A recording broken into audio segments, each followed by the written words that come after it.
bienvenue dans la cinquième et dernière vidéo du chapitre 13 du programme Crystal Clear Electronics 2. Comme promis, nous poursuivons avec notre troisième et dernière application de capteur. Ce petit appareil noir qui dépasse de la breadboard est le capteur d'humidité HI8 1120.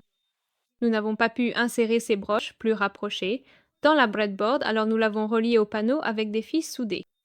Malheureusement, cet appareil est sensible à la contamination, c'est pourquoi nous vous recommandons de le retirer de son support et de le remettre dans son sachet après utilisation. Le capteur fonctionne selon le principe capacitif. L'humidité relative est une grandeur dépendante de la température, car elle indique le niveau d'humidité de l'air par rapport au niveau maximal d'humidité à une température donnée, où l'eau commence déjà à se condenser, c'est à dire le point de rosée. La structure est illustrée dans cette figure. Le capteur fournit des relevés d'humidité relative de 5 à 50 degrés Celsius dans une plage de 10 à 90% d'humidité relative et peut également être utilisé pour la mesure de la température. Le capteur est disponible dans une variété de boîtiers. Dans notre cas, nous utilisons un modèle qui possède 4 sorties. Mais il existe également un boîtier Switch 8 qui peut fournir une interruption similaire à celle du thermomètre et du capteur de lumière. Le câblage du capteur est illustré dans le schéma de câblage de cette figure. Des résistances de 100 ohms sur les lignes A et C protègent les éléments du circuit en cas d'insertion incorrecte du capteur. Fait intéressant, ces réglages sont stockés dans une mémoire EEPROM. Ils ne sont donc pas effacés lorsque l'alimentation est coupée, ce qui permet de définir l'adresse I-C du capteur. Comme le HI8 1120 ne possède pas de sortie d'interruption, la plupart des réglages ne peuvent pas être appliqués et ne sont donc pas abordés dans cette vidéo. Si vous souhaitez obtenir plus de détails, le fabricant fournit une description en annexe à la fiche technique. L'utilisation du capteur d'humidité est démontrée dans le projet STM32Cube IDE intitulé Lecture 13 Humidity Sensor. Les fichiers Humidity Sensor, H et Humidity Sensor, C contiennent les fonctions nécessaires pour lire les données du capteur. Dans la fonction principale du projet, après l'initialisation requise, le microcontrôleur lit périodiquement la valeur mesurée par le capteur dans une boucle infinie et les affiche à l'écran. Les constantes du capteur et les définitions des fonctions se trouvent dans le fichier d'entête. Selon la description qui accompagne la fiche technique, le capteur est disponible sur le bus IARC à l'adresse 20 sept hexadécimale, mais le fichier d'entête contient l'adresse 4 hexadécimale. La raison de cette différence est que la fiche technique indique les 7 bits de poids fort de l'adresse, car le bit de poids faible dépend du fait qu'il s'agisse d'une opération de lecture ou d'écriture. Cette figure illustre l'ordre et les valeurs à attendre lors de la lecture du capteur. Ce qui le distingue des autres capteurs, c'est que la mesure peut être déclenchée par une opération de lecture. Les résultats sont alors disponibles après environ 36-65 millisecondes. Le microcontrôleur attend environ 50 millisecondes par sécurité. Les résultats de mesure peuvent être récupérés en lisant 4 octets à partir de l'adresse du capteur. Les 2 bits de poids fort du premier octet lu fournissent un retour d'état. Pour le bit 0, le capteur fonctionne correctement. Aucune lecture n'a été effectuée depuis la mesure. Pour le bit 1, ce résultat a été lu une fois depuis la mesure.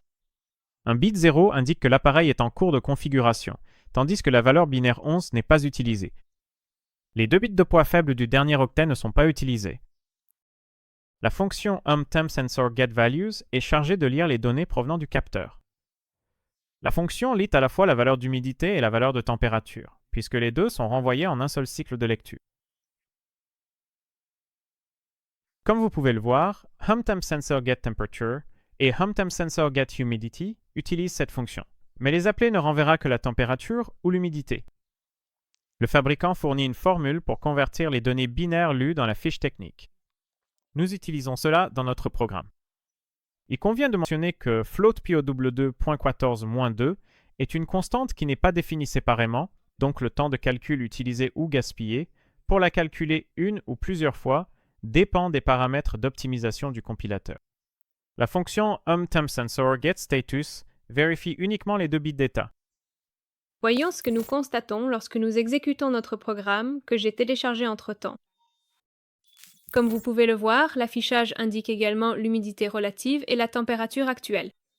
Peut être que la façon la plus simple d'augmenter l'humidité autour du capteur est de souffler dessus, car l'air que nous expirons est très humide, ce que ces appareils peuvent détecter. Comme prévu, vous pouvez voir que la valeur de l'humidité relative affichée à l'écran a augmenté. Pour mettre les connaissances théoriques en pratique au quotidien, il vous faudra les expérimenter. Par exemple, vous pouvez créer un programme qui utilise les 3 capteurs I carré C présents sur la carte. Essayez de faire en sorte que les résultats de mesure de chaque capteur soient affichés sur l'écran, chacun dans un élément de menu distinct pour une meilleure lisibilité et que l'on puisse passer de l'un à l'autre.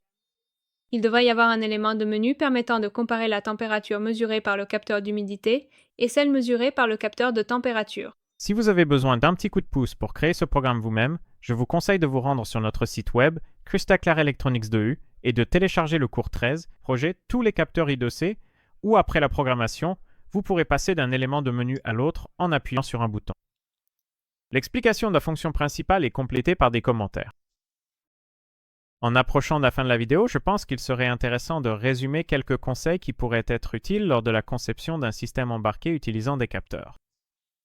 Tout d'abord, j'aimerais mentionner qu'un point clé à prendre en compte lors du choix du capteur à utiliser est de vérifier si le microcontrôleur du système peut communiquer avec lui. Vous pouvez trouver des capteurs mesurant la même grandeur avec plusieurs types de sorties, par exemple analogique, port parallèle, port série. Certains nécessitent l'utilisation de CAN ou d'autres convertisseurs, ou encore de circuits supplémentaires. Comme vous avez pu le lire dans ce chapitre, cela est souvent intégré au capteur. Il existe des modules de capteurs qui contiennent plusieurs types de capteurs. Un exemple de cela était le capteur d'humidité, bien que dans ce cas, la mesure de la température était essentielle pour une détermination plus précise de l'humidité. Un meilleur exemple de ce type est un module de capteur MEMS combinant accéléromètre et gyroscope, comme ceux utilisés dans les téléphones portables. Les modules de capteurs peuvent être un choix pratique lorsque le système doit mesurer plusieurs grandeurs. Comme pour tous les composants électroniques, il est important d'étudier la fiche technique. En plus d'illustrer l'utilisation du capteur, elle fournit des informations sur la précision, les conditions normales de fonctionnement comme la température ou la pression, la consommation d'énergie et le boîtier.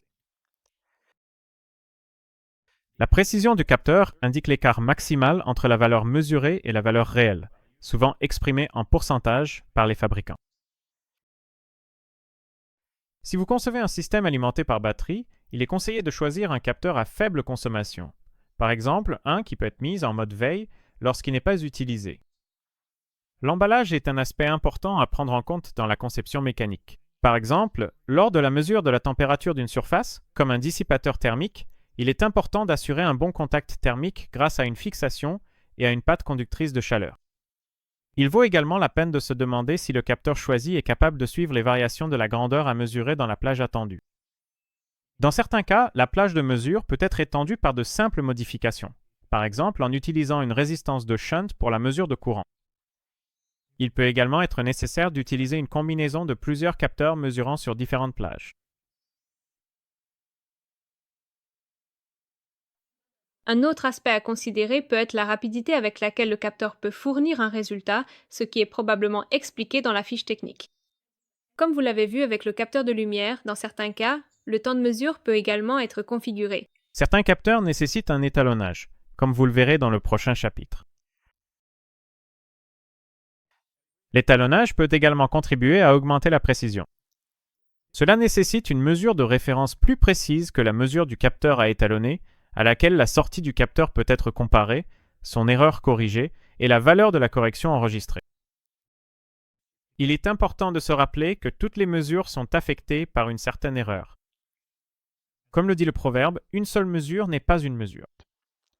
L'erreur de mesure peut souvent être réduite par la moyenne, et vous pouvez en entendre parler ou en lire davantage dans le chapitre 23 de Crystal Clear Electronics. Combiner les relevés de plusieurs capteurs, même différents, peut améliorer la précision d'une mesure. Enfin, un aspect important à prendre en compte lors de la conception d'un système réel est le coût de possession.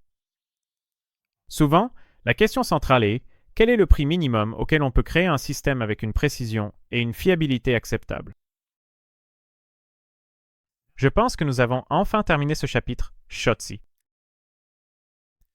Quelles connaissances as-tu acquises grâce à ces vidéos? Je pense que nous avons abordé de nombreux sujets utiles dans ce chapitre, comme le principe et le fonctionnement, par exemple, du capteur de mesure de courant, du capteur de lumière, du thermomètre et du capteur d'humidité. J'ai hâte de mettre en pratique dans le groupe d'études électroniques de notre école tout ce que j'ai appris ici. Cool. Ça a l'air génial. Si vous êtes intéressé par l'électronique et la programmation, Abonnez-vous à la chaîne YouTube de Crystal Clear Electronics ou suivez-nous sur Facebook, où nous partageons de nouvelles informations sur les vidéos et des faits intéressants et à jour sur le projet. Merci de nous rejoindre dans le 13e chapitre des vidéos Crystal Clear Electronics 2. Au revoir. Au revoir.